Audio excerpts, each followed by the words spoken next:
Welcome to another Top 5 Ecosystem Insight Series episode here on the Global Startup Movement podcast, where we go back through our catalog of interviews to bring you the top 5 insights provided by our guests, broken down by region. Today, we're focused on Europe. The modern-day European startup ecosystem began to develop across Europe in the years following the 2008 financial crisis. In the first 5 years, venture capital was scarce, and seed-stage funds were still slowly forming. Now, a little over a decade later, cities across Europe, including London, Paris, Berlin, Stockholm, and Amsterdam, have burst into the list of top 15 global startup ecosystems. These cities, along with other exciting ecosystems like Portugal and Estonia, have produced impressive global tech unicorns and a thriving startup culture, making Europe a serious player in the global startup ecosystem. But that doesn't mean challenges haven't stunted ecosystem growth, and many challenges still persist today. And if you're a startup founder in Europe looking to build a unicorn, this is one of the biggest challenges you're going to face. Here's Karen Bors from the European Startup Network on what that challenge is. We hear the same issues indeed repeated in every single country that we visit and that we discuss with, and that most particularly in the European context, that is that every European market is different, right? It's different languages, different cultures, different legislative systems, different policy systems, different tax regimes. And so basically for every single market that they enter and have to conquer, they have to start more or less from scratch, and they don't know what they don't know. So they kind of have to find out by doing each and every one of them, and knowing that these are fairly young, small, fragile companies, that kind of learning curve is a bit too steep for most to survive. So we're actually trying to build bridges now between those startup ecosystems, and it's one of the main reasons of existence of the European Startup Network, to make sure that we can at least share with them the information that they need to start a venture in each and every single country, as if they would have been bred there, so they understand the tax regime and the consequences for them, and they understand that, for example, in a country like Germany, you might not want to do business in English. It's just common business culture that business is being dealt with in German still in Germany, and if you don't know that, you can spend 6 to 12 months with your English-speaking business developer not getting through the door and not understanding why, until somebody tells you, but why don't you just speak German, or find a German-speaking business developer, and things will advance a lot faster. So it's not just a question of understanding the legislation and the fiscal climate, it's also understanding how business is done. And in some countries, it's during office hours, in some countries, it's at the bar in the evenings that business is running. You have to kind of understand the insights of the business community. The lucky thing about an entrepreneurial community is that it's caring and it's sharing. So we really try to connect entrepreneurs across borders to make them explain to each other, kind of peer-to-peer, how business is run in their own countries, and make sure that they learn from each other as fast as possible, not to have to go through that learning curve all over again every single time. And so, that's definitely one of the things, apart from, of course, the obstacles that come with it. If you have 26 or 28 different tax regimes, that's difficult to handle either way, even if you're aware of it. We're definitely also trying to fight all the legislative and policy obstacles that there are, and trying to ease the system and to make it kind of more harmonious. But that's a long-term effort, whereas just, sharing information and providing access to potential customers and investors across borders is probably a shorter-term solution for many.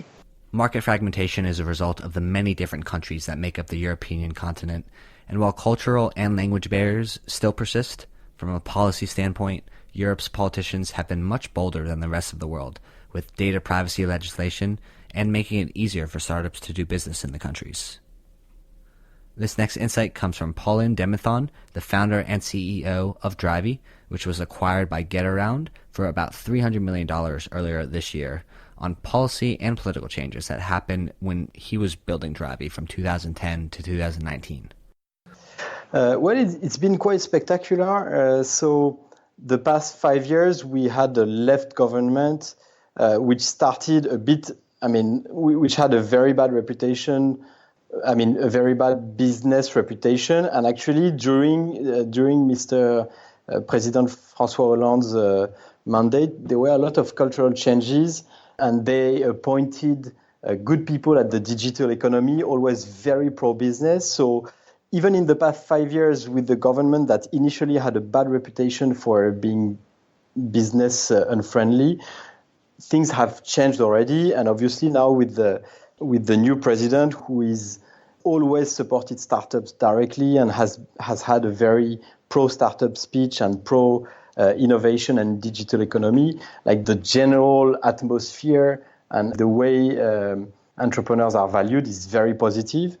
Really, I mean, I think France has not yet managed to have giant GAFA companies, but really in terms of culture, like the kind of stereotype that entrepreneur is not there is no French word for entrepreneur or stuff like that. Really, the atmosphere around entrepreneurship and startups is very bullish in France.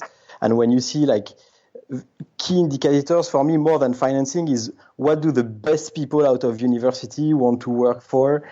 How are you perceived as an entrepreneur when you just, meet new people? And it's extremely positive now in France. So we didn't yet reach the phase where, you have a lot of growth companies raising hundreds of millions, but you have tons of new little seeds burgeoning everywhere. And the atmosphere is very positive and very encouraging for entrepreneurship. With GDPR and other tax credits, data privacy legislation, and pro-digital economy legislation, European legislators have proven to be some of the more progressive in their protections of user privacy as well as startup-friendly laws. But there still begs a question. How does Europe attract more later-stage venture capital? Here's Chris Wade's answer from Isomer Capital and Octopus Ventures on whether or not it makes more sense for an LP who's based in London to focus on funds in the UK or to take a diversified approach across Europe. Now, the opportunity is Europe without question. And here's my example of why that must be the case. If we had just stayed in London, and imagine we had done this 5-6 years ago, we'd have missed Farfetch, which came out of Portugal, and we'd have missed Europe's first $10 billion company, which came out of Helsinki. So we don't know, and I would submit nobody knows where the next mega company is going to come from. So therefore, we need to have investments with VCs across the whole of Europe who are also investing in across Europe. So we will not invest in a VC that is just focused on a single marketplace, because we want this effectively this net of eyes and ears and investment professionals across the whole of Europe, because that's where the opportunities will come from. And so where does Europe find the capital to build a venture ecosystem similar to the US? Well, Chris has an answer to that too. From a VC point of view, it is getting immeasurably better. However, there remains one very significant difference between Europe and the US, and that is the major institutions, the major pension funds, the major endowments, some of the major corporates who are active in VC investments in the US are not in Europe. And that was one of the reasons we wanted to build Isomer Capital. I gave you a bunch of reasons of things we're doing to help the VCs, but what are we doing to help the people who want to invest in programs like Isomer? Well, what we're doing is giving them the ability to have a first touch, a first look at this whole asset class called venture capital. You put a bunch of money with us, we will spread it across the whole of Europe into up to about 500 companies, and you're getting to understand which are the great companies, which are the great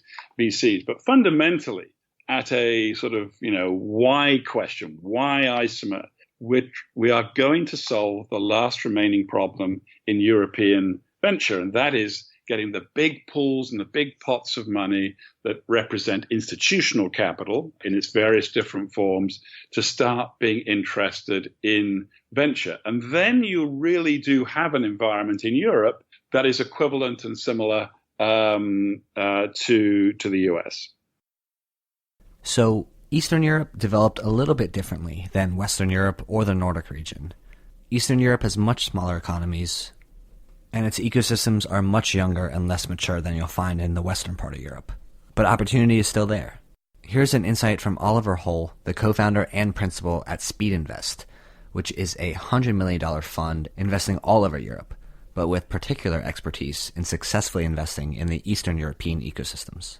In Austria and most of these fringe markets in Europe, you get to work with first-time founders that have very little experience, or I guess you could call it sophistication, in terms of working with investments, working with venture funds, working even with global business partners.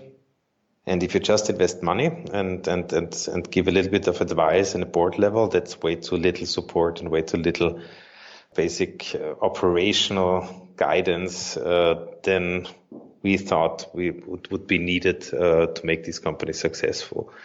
We had a very small failure rate in our first fund. And I think that was exactly because we 100% focused our energies on very specific, very operational, tactical support for these founders. And in the first 24 months, guided their way together, of course, to become global businesses and to think bigger and at the end of the day, act in a different way than they would do what they've seen in their environment back in Austria. And that's a resource question at the end of the day. And you can only do that if you have a different fund model and a different type of team than a typical early stage fund would be able to deploy. We've been in a unique position in Austria because when we started in 2011, there was really no other fund active anymore. And that hasn't changed that much up until today. So I guess we've always been a very strong player. We've seen almost all the deals that are around. And in that sense, the amount of top quality deals in Austria for us has always been there. And so that's a positive. On a negative, it hasn't dramatically increased over the last year. What has increased over the last couple of years? What has increased is the total amount of deals. And what you get to see now is more and more repeat founders that are doing the second, third thing, which of course is a great opportunity. But in terms of top quality deals, we've always seen them in Austria, but the number has not dramatically picked up. And finally, we're finishing off with Daniel Blomquist from Creandum and the Nordic region. The Nordics have some of the most resilient and, in my opinion, exciting ecosystems in Europe. This includes Stockholm, Iceland, Helsinki, and Estonia. But Stockholm in particular has produced two of Europe's great unicorns, Spotify and Klarna. Here's Daniel from Creandum, which is one of the leading VCs in the Nordic region based in Stockholm, on what factors contributed to Stockholm's impressive ecosystem growth. And this insight is really a reflection on why the Nordics have produced such resilient ecosystems. So there's a number of factors. There's no silver bullet. It's a combination of things that happened actually quite some time ago. Early privatization of many tech-related areas, telecoms, banking, and so on. Which allowed for newcomers or disruptors to coming into market in the 90s. And that, I think, combined with the whole internet possibilities, which were very sort of quickly picked up in Sweden. People are, we had broadband early on. People are PC literate. Were a lot of developers and hackers. So in the early mid-90s, there were a lot of people who started toying around and playing around with internet as a distribution channel and new business models. Most of them failed late 90s, but there was a lot of hype and a lot of activity. And then I think the ignition happened by maybe 10, 12 years ago in the form of getting these role models like Niklas Zennström from Skype. So Skype was a super important startup, I would say on a European level, but I guess Sweden could really relate to it, given that one of the key founders were Swedish, in that it was possible to build with internet technology, leveraging that for distribution, to build a global phenomena out of, in this case, Europe. So that, I think, was a key moment to have a couple of these early successes. People that have been around for quite some time, then being second, third, fourth time generation entrepreneurs in the mid 2000s, and now we're seeing where we've had, as I say, a number of very, very successful companies. Sweden has contributed with probably more billion-dollar exits than almost any other country out of Europe. So there's a lot of things that have come together, and now I think we see the fruition of that. Sweden has produced relatively so many very big successes. If you compare to, say, France, Germany, UK, where there have been a lot of good successes, but not maybe on the relative size, not as many really world-leading companies. They have been able to make do with pretty big home markets for longer, and that's not possible here. So, as you say, you very early on need to think globally. For the ones that then make it, then they actually have a good shot of making it pretty big because they've proven early on that they can scale outside their own home market. So there you have it, some of our top insights on building startups in Europe. And thanks for tuning in this week for another episode in our Ecosystem Insight series. Be sure to subscribe to the podcast on Apple Podcasts, Spotify, or your favorite podcast app to ensure that you don't miss any episodes of the Global Startup Movement.